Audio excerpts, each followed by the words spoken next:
What can I do for you, Rod? You just tell me, what can I do for you? Here it is. I want to make sure you win. Show me the money. Show you the money. Show you the money. Show me the money. Show me the money!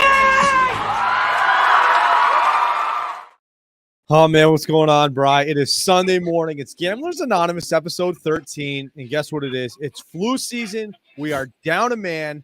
Nader is not here, but we do have his picks. Brian, how are you doing this morning? The chat has been crazy. That's been crazy. I think this could be potentially, the most wild 24 hours, at least in college football recent history. We got a big day here today, right? With our picks for the NFL day, and then we got tonight we're going to find out what's going on with the committee and what 4 teams are getting in. Listen, I woke up this morning to 53 text messages.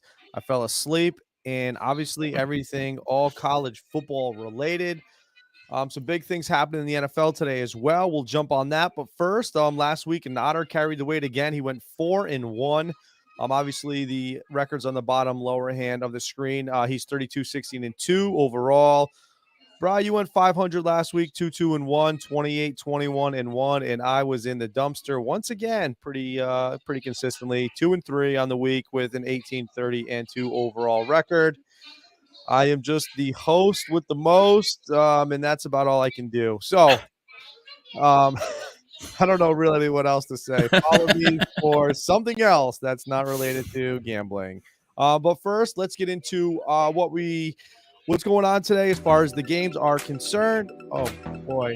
So the LA Chargers are at the New England Patriots today. The Chargers are a 5.5-point favorite. 34% are in favor of the Patriots today. Detroit's at the New Orleans Saints, plus 4.5. New Orleans, 25% with the home team. Atlanta Falcons at the Jets. JETS plus 2, 51% there. Say New York. The Cardinals are at Pittsburgh Steelers. Steelers minus 6.5, 34% in favor of the home team. The Colts take on the Titans at Tennessee. Tennessee minus 1, 63% say give me the home team. Miami at Washington. Washington getting 9, 44% in favor of the home team. Denver at Houston, minus 3. This is going to be a good one today. 52% say Houston at home. Carolina at Tampa Bay Bucks. Tampa Bay minus 3.5. 37% say Tampa Bay. Ooh, game of the night or game of the day. San Francisco at Fly Eagle Fly. Philly getting 3 at home. 32%. Weird. The Browns at the Rams. Rams plus. That can't be right. Rams minus 4.5, I believe there. 64% like the Rams. Kansas City at Green Bay, plus 6 for the Packers. Flip a coin. And Monday night, the Bengals are at the Jags, minus 9.5. 74% are in favor of that home team there. And let me just turn this down a little bit because there we go. That's a little bit better there.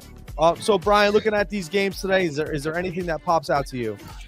Overall, I think I like this week a little bit more than last week. We definitely have some decent games, and now we're talking as the season continues, week 13, we're talking about playoff implications. So now the betting strategy has to change a little bit, right? Now we're talking about teams that are going to start securing their division wins. We're going to start securing playoff berths, and now we're going to have teams like the Packers, right, who I may bet a little bit differently, even though I'm not betting with them this week. Going forward, they're just an example of someone that's in the playoff hunt, especially in the NFC. Mm-hmm. So there's a lot of teams that are fighting for a playoff berth, and we have to take those things into consideration. So I really enjoy weeks 13 through the end of the year because, like I said, we have a lot of different aspects that are starting to develop, and we have to take under consideration. Yeah, no, absolutely. The season is definitely getting down to the nitty-gritty, man. One big game today that caught my eye is the Denver Broncos at the Houston Texans. 2 teams that are just kind of like, hey, what's going on? I am betting that game today. And then obviously I am really looking forward to the 49ers and the Eagles. I'm not besides myself, but how can you be the best team in the NFL, be at home, and be a dog? How does that make any sense? So you have all these NFL people out there that think they can get it right with, who they want to pick overall one here or there. But Las Vegas at the end of the day is going to be the one to tell you who the best team in the NFL is. And period, the end, that's how I'm going with that one. So I agree. So listen, let's get into our lock of the week this week. I guess I'll jump off first, considering it looks like both of you guys like the same squad.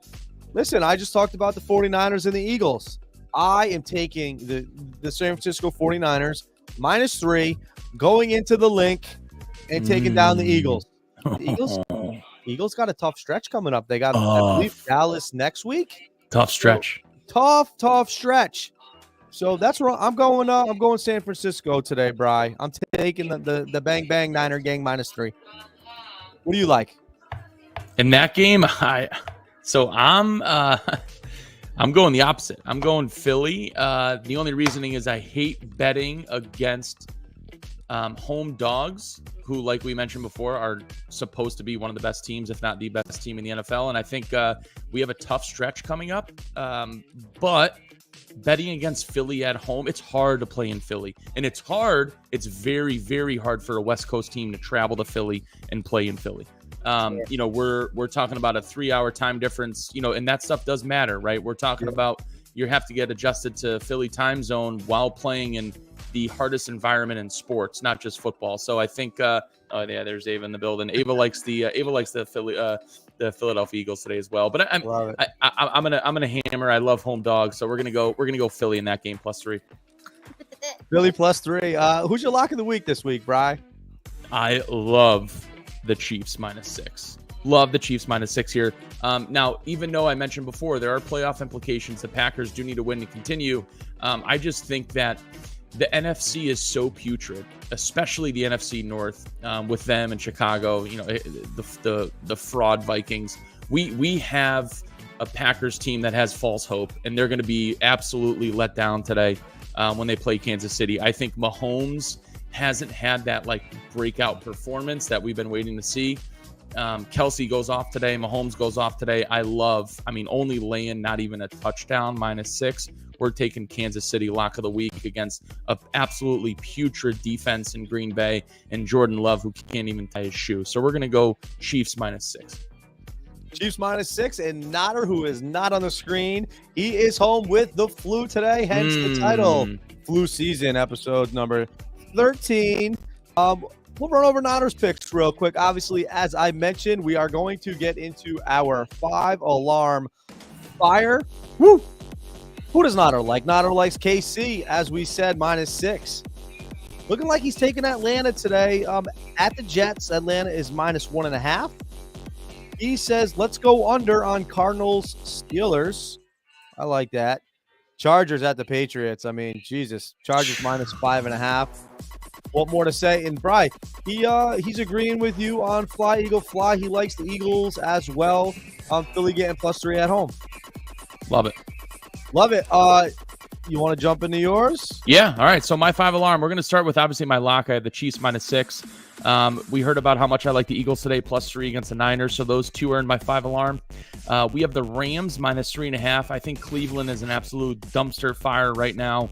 And let's not forget the Rams. The Rams still got weapons on offense. So I think that even though it's not the year that we've seen from them these past few years, we're going to see points being put up against that abysmal Browns team. So I love the Rams -3.5 as my third play there. In my fourth and fifth play, we're taking Broncos +3. This is probably going to be a more interesting matchup than I think everyone thought 4 or 5 weeks ago because of how well Russell Wilson and the Broncos offense has been playing. Now, we always in the history of the NFL, betting-wise, pick a veteran that's on fire over a rookie. Always, no matter how good that rookie's playing and no matter how, the MVP conversations are coming up on CJ Stroud. We're taking Russell Wilson, who has literally turned the corner. We're talking about making fun of him on airplanes a year ago and absolutely just trashing his name, to Russell Wilson sneaking into the top 7 or 8 QB conversation play of the NFL season. We're taking the veteran here in the Broncos +3. Let's ride over the Texans. Now, my final play, I love the Dolphins. I think this was also going to be my sure lock of the week. And I should have probably taken it, but we're not going to go back on it. We're taking Dolphins and Commanders over 49. This should be a hell of a lot higher. Both defenses are horrible.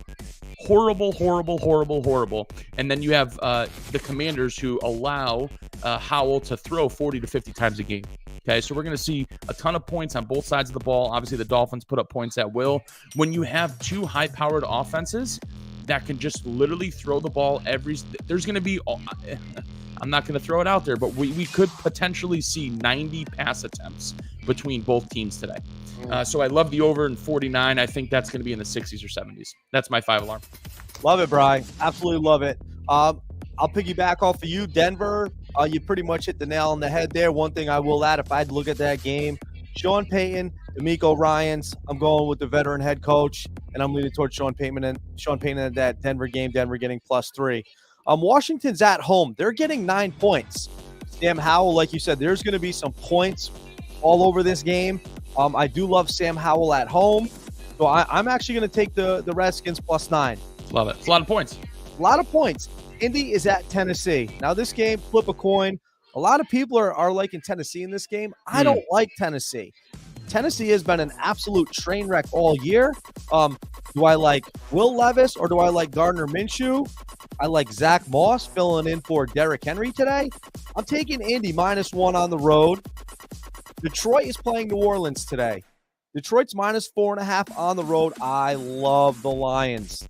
Lions are Lions got to keep it moving, man. They're in great shape to win the division. They're in great shape to be in a high pick in the NFC. I love the Lions -4.5.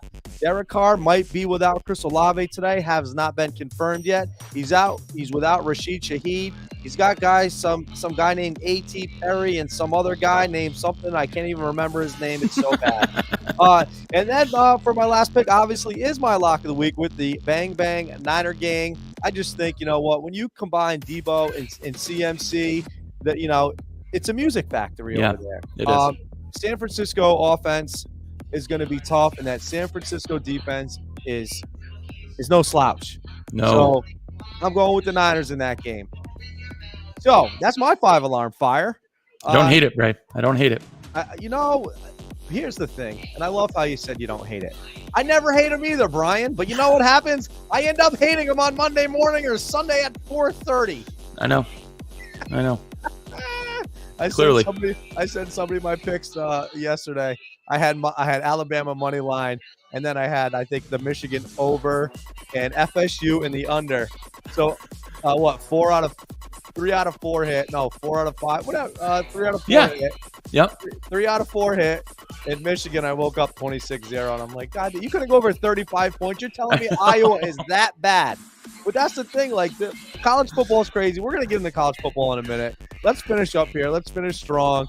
We're gonna get into our prop bets. I'm gonna go over mine since it's right in front of me. I gotta get back to Nodders unless you got them right there in front of you. But my prop bets. Let's see. I have 5 picks. It is a plus 23.43.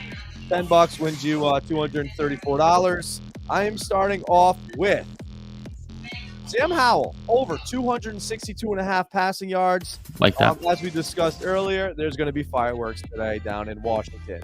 I like Ramondre Stevenson to rush over 63.5 yards today for the Patriots. Bailey Zappi is at the helm. Not sure how that's going to work out. Run the ball. Here's one for you. This one, C.J. Stroud has absolutely been on fire. For him to keep up what he's doing in this Denver defense, I'm actually going C.J. Stroud under 270.5 passing yards. Don't hate that. Hey, how about my man Timmy B? Tim Boyle starting for the New York Jets. Jets. Last week I played a bet. I played the Jets money line. I had Tim Boyle over 100-something yards and Tim Boyle over 1.5 touchdown passes. The only thing I missed on that bet was the Jets winning. So I'm going to piggyback that this week. Tim Boyle over 176.5 passing yards. And last but not least, Zach Moss is back in the building for the Colts. I'm going Zach Moss over 77.5 rushing yards today. There we go with my player props. What are you looking like, Bri? Love it. Before we get into mine, here we go. We got Nodders up in front of me. We got little A.J. Dillon over 49.5 rushing yards. And that's coupled with Kansas City Chiefs -6. So we threw a little spread in here, probably to increase the odds. We got Nico Collins over 61.5 receiving yards. Tyreek Hill, anytime touchdown score. I mean, at this point, you just bet Hill. Hill and McCaffrey are almost guaranteed on a weekly basis. So I like that play, Nodder. And then we have Jalen Hurts, who's almost even money here, anytime touchdown score. So that's a 5-leg parlay coming in from Nodder. $20 is going to pay out $497. So almost $500 if you lay $20 on the line. Don't mind that, Nodder. Don't mind that at all. And I'm going very simple today. Okay, we're trying to I've tried to overcomplicate things. These past few weeks, we're going just an anytime touchdown score parlay. We got Jalen Hurts, Travis Kelce, we got McCaffrey, and then we have Mike Evans. People still forget Mike Evans is still playing in the National Football League, and he's still a premier wide receiver in it. So I threw 50 bones on it, and that's going to pay you $610 for $50 if those 4 players score an anytime touchdown today. So that's what we got. I like all of them. I love them. I love them all. The goal today is to win, baby. Just win, like Al Davis said. That's it, baby. So, oh boy, Nodder's got the emojis up on the screen. Yeah, oh yeah, hey, he's got the flu. Hey, go hit the toilet. When you come back, drop a comment. Yep. So, yep. We got long shots today. We do. You got long shots. I got a big one. All right, what do you got going on today? Just give us everything. I got a big one today. You know what? I liked a lot of the spreads today. I liked a lot of them. And I say this sometimes too, when I feel this way, we got to throw some money on it. We got to get a big parlay in. So nothing to do with players, all teams. These are my top 10 plays today. I love the Steelers -6, Falcons -2, Dolphins -8.5, Chargers 5.5, Broncos +3, Detroit Lions -4.5, Bucks -3.5, Eagles +3, Rams -4, and Chiefs -6.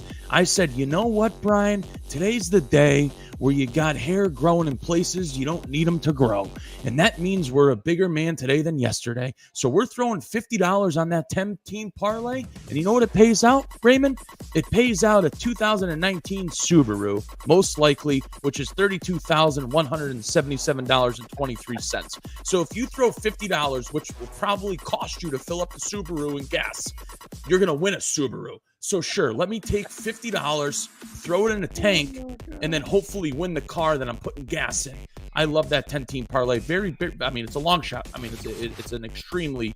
It's not going to happen. Most likely, I most likely threw $50 down a toilet. But if it does hit, $32,000. I love it. Yep.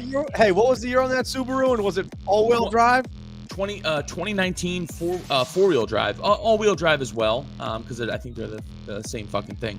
But it's a 2019 Subaru Forester.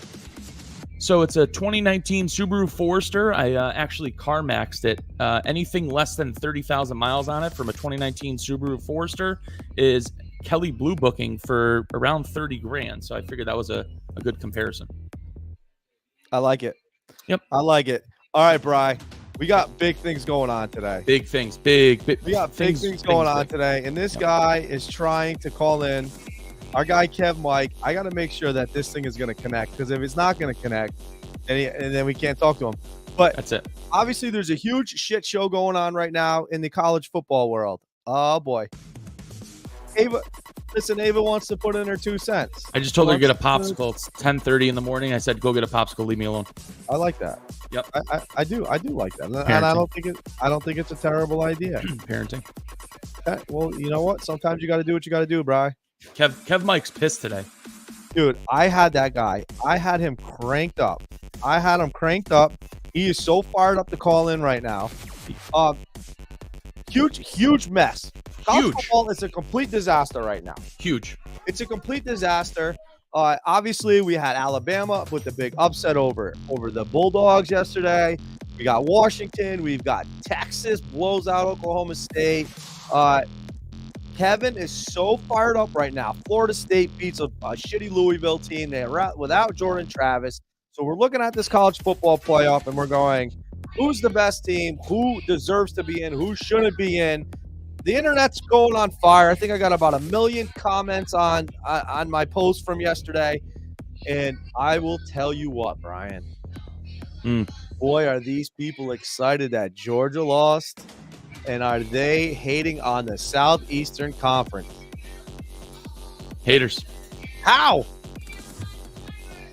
Raymond, this year, these past few weeks have been pretty wild with losses and injuries. This is unprecedented times for the College Football Committee. I think we've never seen anything like this before. I mean, the only thing that reminds me of this is, and if Kev Mike is listening, is he calling in? Boy, hey, how about this?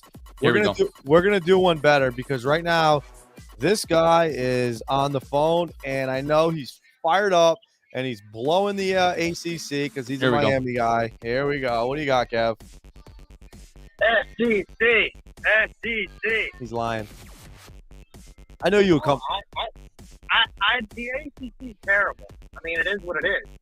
They expected, teams to be. They expected, FSU to be good, Clemson to be good, North Carolina to be good, and then some of these other teams that are ranked would have made the conference at least halfway decent.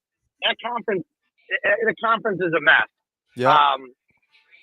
But the complicated part about this is that, everybody talks about body of work. And, the SEC champion needed a 4th and 30 Hail Mary to beat a bad Auburn team. So nobody's really perfect this year. And I think that's what makes it so compelling when you talk about the playoff. It's going to be really interesting to see what the committee decides to do. Because, Ray, are we putting the 4 best teams? Are we putting the 4 very best teams in? Yeah. Or are we putting in the 4 teams after the records and after all the other stuff tops up? Like, we don't know. Do they value the first month of the season? It is like we don't know what their thinking is. All we can do is give our own opinions on what it could be. Right. I would assume that you would put the 4 absolute best teams, the best teams in the playoff. It's made for the best teams. Now, if we went off of record, we would have teams from these other WAC schools into the playoff, right? Well, you'd have Florida State in, but I don't think you could put. I know this is going to kill my brother, and I'm always sensitive to the teams that go through a season regardless undefeated. But if we're putting the 4 best teams in without Jordan Travis, can we agree that Florida State is not one of the best 4 teams? Can we all agree on that?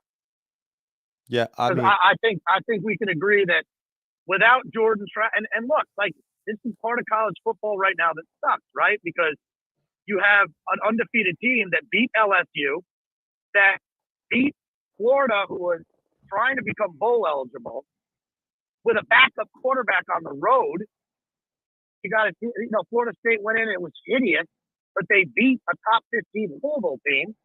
So if we're going on that, then there should be an argument. But when you look at the whole body of work and how bad the conference was, I don't think you could put them in. But I have a hard time keeping Georgia out because I still think that Georgia is number 1 or number 2 in the entire country now, even though they lost by 3. So this is just a real mess. My question to you, Kev, is does Florida State have a defense that is good enough to shut down the rest of these offenses in the college football playoff if they are Washington, Texas, and Michigan, or Washington, Michigan, and Alabama? I think their defense can stay with anybody from a personnel standpoint. When you look at the 2 edge rushers, when you look at Burse and Peyton, and you look at Delos at linebacker, and their secondary has talent. The offense has a ton of talent, but without the quarterback, everybody knows that 3 and outs. And I don't know that they're going to be able to stay with these teams because they don't have a quarterback that's going to be able to sustain drives. But from just to answer your question, I think their defense has the ability to stay with anybody. Yeah. But their offense, you have to factor that in too. So if I had to be a betting guy, I would bet that Florida State is left out. Brian, what's your take on that? So this is interesting. It's unprecedented times. The only comparable thing was in 2000, Oklahoma was 1, Miami was 2, FSU was 3. Both Miami and FSU had a loss, right? Miami was number 6, and FSU was to Miami. In the BCS sent FSU to the Natty over Miami. That was back in 2000, Kev. That was crap, by the way. Right? So, I mean, could this be precedent to send Georgia in over Bama? I am having a hard time with here's the thing with Georgia. Brock Bowers is banged up. McConkey's banged up. Carson Beck does not catch my eye as far as Stetson Bennett was really good. Granted, he was 33 years old, but he was very good in college and he won. He brought Georgia there twice and he won. He was clutch. Beck is a more talented quarterback, but that kid just had that moxie to just make plays that helped Georgia win the game. Here's the biggest question of the week for me, Kevin. Obviously, you already know my thoughts and feelings on Washington in the Pac-12. I don't believe that the Pac-12 should even really, I don't consider the Pac-12 a power conference. I don't consider any of those schools in the Pac-12 to be on the same playing field as Michigan, Ohio State, Georgia, Alabama, Texas. I'm throwing Texas in there because Texas is ready to go to the SEC next year and compete in the SEC next year. And the players know if you want to play against the best players in college football, we're going to go to Texas this year because we're playing in the best conference in the country for the last 20 years. And Ray, they're loaded. Like, they're ready for the SEC on both lines. That's the key. If you're going to go to the SEC, you better have offensive and defensive linemen that can play because it's the best conference in the country. It's always going to be that way. It's actually getting worse with the addition of Oklahoma and Texas in terms of they're now deeper. Yeah. And you've got a team that's recruited so well. They have so much talent that it's going to – now, the playoff's going to expand. So we're not going to have this issue. We're going to have this issue. We're going to be talking next year. How could this team should be 10. This team shouldn't be this. But which is irrelevant. That's the end of the top 10. Yeah. Like, that's different. And you're going to see 5, 6 SEC teams get in the tournament. So next year. So, and that's my next question. And Brian, I'm going to ask this to you. This year, obviously, would you say that this year is probably the best year college football has seen in the last 30 years? I think so. I think it's not there yet. I know Kev, Mike, and I have this conversation all the time. The talent is starting to move to the programs that used to have the talent when we were growing up, and all three of us were growing up, right? So now we're am I muted? Minus Nebraska. Nebraska. Yeah. Well, yeah. But the issue that college football has had for so long is obviously, you had your powerhouse schools have, your top 0.5% of Division I college football programs had 100% of the talent. Well, now, even though we don't agree, all of us don't agree on how the NIL is structured and how the portal's set up. What's happening is we're starting to see kids who would typically, without a blink of an eye, go to your Auburns or your Alabamas, or your Ohio States. You're seeing those kids say, fuck it, I'm going to go to Washington. Fuck it, I'm going to go to Texas. Like, you're starting to see the talent slowly start to move out. Are we there yet? Right. No. Are we there yet? No. But in another 10 years, I think we're going to start to see, 10 or 15 schools now that can all compete against each other.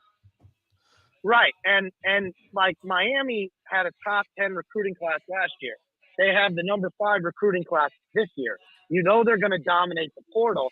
They are a top 10 team in the entire country in terms of NIL money. They need to get their shit together because this is what me and Brian talk about all the time, Ray. You have to have Notre Dame, USC, Miami, Florida State. Schools like that need to do their part. Clemson, you've got to have these brands start to play well on the field. We saw that with Florida State this year, whether they make it or not. Mm-hmm. So that's going to help things in terms of, and the portal and NIL does help disperse the talent, because what we were seeing is we saw the same 5 or 6 teams in the mix every year, and people were getting sick of it. It was Clemson, it was Alabama, you had Georgia in there, Ohio State, LSU. You know, you have these like, 7 schools, and it was like, what are we even doing? Let's just get to the playoff now. And so that's, but the only thing I disagree with is that this particular year, I know the Pac-12 is and the ACC are just, they are what they are. But this particular year, there were some good teams in the Pac-12. And you got schools like Oregon State who were very strong on both sides of the ball. You had Oregon, who I think Oregon State had 4 losses this year. 4 losses. They did, but look at who they lost to. Who? And they were ranked. USC was ranked high all year, especially when but then they fell out. They fell out of the rankings, right? They fell out of the rankings. They fell off a cliff. Matter of fact, Ray, I would argue that the worst coaching job this year was done by Lincoln Riley. Like, when you look at the offense, I think that was the worst. Dude, you have Caleb Williams, you have weapons all over the place. The fact that you can't play some kind of a defense to keep everything in front of you with athletes from that state was staggering to me. Yeah. And then it looks like everybody quit. Yeah. But here's the thing. I think Washington is worthy. I think they're worthy because they took care of business. I think Oregon is really, really good. They beat them twice. They beat multiple ranked teams. I know it's not the SEC, but I think they're worthy because of their body of work top to bottom.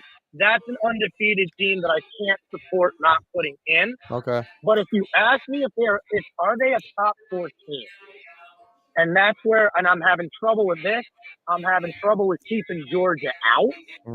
I'm having trouble with Alabama playing poorly the first couple weeks of the season and then needing a Hail Mary, 4th and 30 prayer, but then they beat Georgia.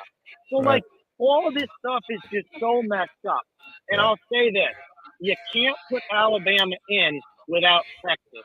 I think Brian and I agree with that. Yes, they both need to be in. They both need to be in. Right. No, I understand. But the question becomes, we know Michigan. I think Michigan has proven all year they're a top 4 team. Their style is boring. They run the ball. Yep. But I think that top to bottom, they've been a top 4 team all year. Plus, they've won big games without their coach. Right. The question is do you leave Washington undefeated out after they just beat top 5 ranked Oregon on a neutral site? Right. Or do you put Georgia? Like, who would win the game, guys? Who would win the game, Georgia or Washington? Let's put it to you like that. Yeah, Georgia. You know that. Georgia. So, Brian, you had a thought. Brian. Is it still there? Yeah, I think it's, like I said, this is tough because you can't penalize teams for going undefeated because it gets rid of college football in general, right? Where it's like, what's the point of the regular season doesn't matter. Yeah. What's the point of playing? What's the point of committing to schools like Washington if we're going perfect and we get snubbed of getting in the playoffs? That's not the players' fault. Now, there's people saying, well, you should schedule some tougher out of conference games. The SEC schedules weren't that great out of conference either. I mean, we're talking about some very easy SEC schedules. It's tough, even though I do agree. Would Georgia beat Washington? Yes. Would Alabama beat Washington? Yes. Would Michigan beat Washington? That's a good game. I don't know. I don't know about that. I don't know about that. That's a good game. So I think that the quarterback play, the whole comparison of Washington and TCU the previous year is the fact that Washington is tenfold above that TCU team. Quarterback play and athlete play on the offensive side of the ball is a lot better. Their D-backs and linebacking core are 200 times better than TCU's. So I think that there comes to a point where the committee hopefully doesn't have to decide going forward, but you have to take into account the regular season games, or else why play them? And then why should college football exist outside of your big schools? Because at the end of the day, besides the Ohio State win, Michigan played Central Connecticut State University all year. Right. I mean, Michigan's schedule was a joke. They beat Penn State. What But is again, who also who doesn't is- play anyone? Who is Penn State? Like, I understand Penn State, and this is why I made the comment yesterday about the rankings. Yeah. The rankings are a joke. It's a complete joke. Penn State is ranked number 10 in the country. They have 2 losses by a combined total of probably 50 points because they got blown out by Ohio State and they got blown out by the Wolverines. They don't belong in the top 10. They don't. They're lucky they're in the top 25 after 2 blowouts, in my opinion. Maybe they could be 20. But this is one of those things where they want to put the teams and they want the TV ratings and everything else. At the end of the day, there's one consistent in college football. The one consistent in college football is that the SEC is the best conference. It wins the goddamn thing every single year. We had a kid named Bo Nix, a quarterback for the Auburn Tigers. You know what he did? He left. He went to Oregon. He is having a Heisman season in the Pac-12. If that doesn't say, oh my God, he couldn't succeed in the SEC, why is he in the Pac-12? He's in the Pac-12 now because he can possibly, not now, but had an opportunity to win a Heisman. He is not going to win. Now, that has to be taken into consideration because we are leveling talent here, right? The talent over here and the talent over here. SEC, Pac-12, and everybody else is kind of in the middle. Like, what, yeah, I mean, Auburn, Auburn blows. They've blown for the past 5 years, though. Yeah, you can't. No, I was just. Auburn stinks. You cannot say that about Bo Nix. First of all, he picked the wrong school to begin with because he is an open player. Tell me that didn't sound good. Tell me it did not sound good for my argument. It was sounded great. At the same time, what I would argue is he went to a school that fits his skill set. Look, I can point right there. I can give you an example right off the bat with Alabama. They played more of a pro-style Bill O'Brien kind of scheme, right? They struggled. Milroe looked awful at the beginning of the season. What did they do? They went to a wide-open offense. They used more receivers. They used his legs more. And now he looks like he knows what he's doing. He looks like one of the best athletes in America. So him going over to Oregon to play in a more wide open system like he has the last 2 years, to me, I can point to Milroe and say, look, he just fit the wrong scheme there, and the talent level was bad. But the question is I just think Washington, like if you want to talk about Florida State like we have, I support it. But when you look at Washington, they did beat ranked teams this year. They did beat Oregon twice. You can't. The Penix is a top 10 pick. He's a stud. They have 3 NFL receivers, 2 NFL offensive linemen, and their defense has NFL players on it. So when I look at the schedule and I look at the actual team and the players, I look at it because of what happened with TCU. Because we've seen some teams get in, it's a nice story, and they get completely destroyed. I think this Washington team wouldn't embarrass themselves. I think Florida State would have major problems in this playoff because they don't have a quarterback, and they're going to. I think Brian was right last night saying, you can't put them in. Now, again, undefeated season, like it's hard. Yeah. But for Washington, it's just hard for me not to have them in.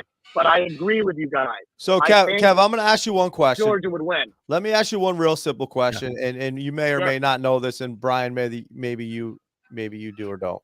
Washington is obviously in. The Pac-12 is, someone's telling me they think the Pac-12 is the best conference in the country this year. I definitely don't. I definitely don't agree with that. No, it's not.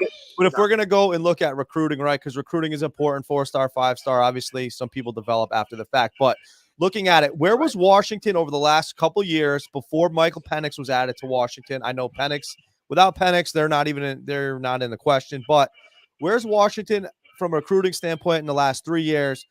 And how would that compare with the SEC as far as, let's face it, the SEC is the best because they always get the best kids, right?